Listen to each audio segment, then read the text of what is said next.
দর্শক, আমাদের বাংলাদেশ লাইভ আপনারা সকলকে স্বাগত। আমি এই মুহূর্তে অবস্থান করছি ঢাকা টাঙ্গাইল মহাসড়কের মেইন পয়েন্ট বাইপাই রেলে। আপনারা আমার পিছনে ইতিমধ্যে দেখতে পাচ্ছেন ঈদযাত্রার আনন্দ ভাগাভাগি করার জন্য নারীর টানে ঘরে ফেরার উদ্দেশ্যে কিন্তু রওনা দিয়েছে। আমি যদি আপনাদেরকে একটু দেখাই যে এইখানে বর্তমান যে যানবাহনের চলাচল এটা কিন্তু খুবই সক্রিয় আছে এবং এখানে কাজ করছে নিশাজ এবং বাংলাদেশ সেনাবাহিনী সহ আরও অনেকেই। তো আমি আপনাদেরকে যদি একটু দেখানোর চেষ্টা করি আমার পেছনে বর্তমান যে অবস্থান, ঈদকে সামনে রেখে দেশের বিভিন্ন প্রান্তে মানুষ তাদের গ্রামের বাড়ির উদ্দেশ্যে রওনা হয়েছে। তবে অন্যান্য সময়ের মতো এবার মহাসড়কে নেই কোনো যানজট, পুরো সড়ক একেবারে ফাঁকা এবং যান চলাচল স্বাভাবিক রয়েছে। আমরা দেখতে পাচ্ছি যানবাহনগুলো খুব সহজেই গন্তব্যের দিকে এগিয়ে যাচ্ছে।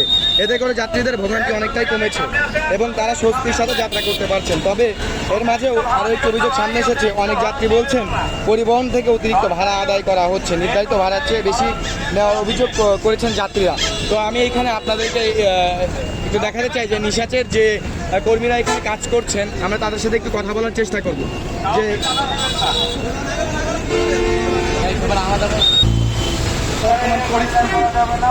ধন্যবাদ। আপনারা জানবেন আজকে থানা নিরাপদ সড়ক চাই আমরা সপ্তাহখানিক যাবৎ নবীনগর বাইপের কার্যক্রম পরিচালনা করছি।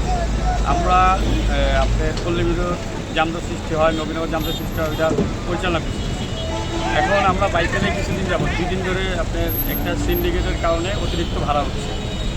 সেই কারণে আমরা আজকে ক্যাম্পিং করলাম, মাইকিং করলাম, কাউন্টারকে বললাম যে স্বাভাবিক ভাড়া জানি নেয়, সরকারি রেট অনুযায়ী জানি ভাড়া নেয়।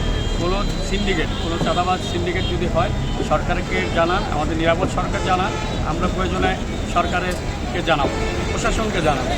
অতিরিক্ত ভাড়া নেওয়া যাবে না, সরকারের অনুযায়ী ভাড়া নিতে হবে। আর যারা সিন্ডিকেট করতেছে তাদের বিরুদ্ধে আমরা মাইকিং করেছি। কোনো চাঁদাবাজকে জানি চাঁদাবাজি না করতে পারে, কোনো চাঁদাবাজি না দেয়। আচ্ছা, দুর্ঘটনা রোধের যে বিষয়টা, এটা নিয়ে আপনাদের কাজে আপনারা জানেন যে আমরা দুর্ঘটনা রোধের কারণে আমরা ক্যাম্পিং করেছি, রিপ্লেট বিতরণ করেছি। নিরাপদ সড়কটা আসলে থানার পক্ষ থেকে রিপ্লেট বিতরণ করেছি সবাইকে জানানোর জন্য যে এই রিপ্লেটের মাধ্যমে তারা পড়লে বুঝতে পারবে যে দুর্ঘটনা রোধটা কীভাবে করতে পারে। আর নিরাপদ সড়কটা যানজট নিরসনের কারণে আমরা প্রশাসনের পাশাপাশি ভলেন্টিয়ার হিসাবে আমরা নিরাপদ সড়কটায় প্রশাসনের সাথে একযোগে কাজ করে যাচ্ছি।